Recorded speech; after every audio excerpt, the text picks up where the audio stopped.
While we were on the right side, there was firefighters getting ready. They were bustling back and forth, and a couple vets that were there, they got the vibe that something was coming down.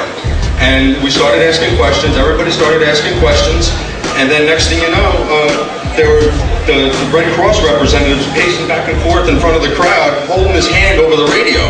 And I couldn't hear what it was saying, but it was like, it was pulsed. Whatever the speech was on there was pulsed, and that means to me it was most likely a countdown. But he took his hand off at the last 3 seconds, and he gave this like heartfelt look, like he didn't look, just run for your life, because he didn't want to bring it on his conscience. He didn't want to go to his grave with that. Jesus Christ. And we had a couple seconds to put our heads together, and it was like... The Red Cross rep was like, he goes over and he says, well, you got to stay behind this line because they're thinking about bringing the building down. They didn't say what building, they just said bringing a building down.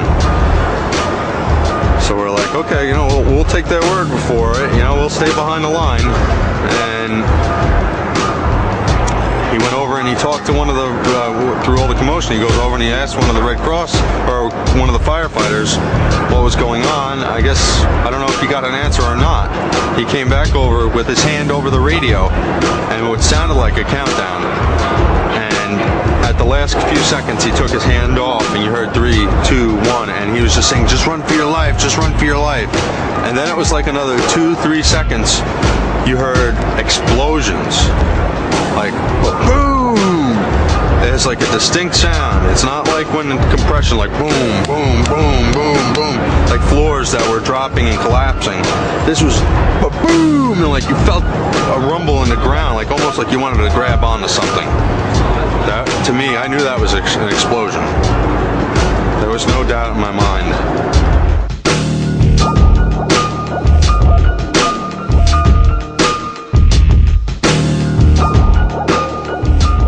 Building 7 is a great place of silence, as I'm sure you know.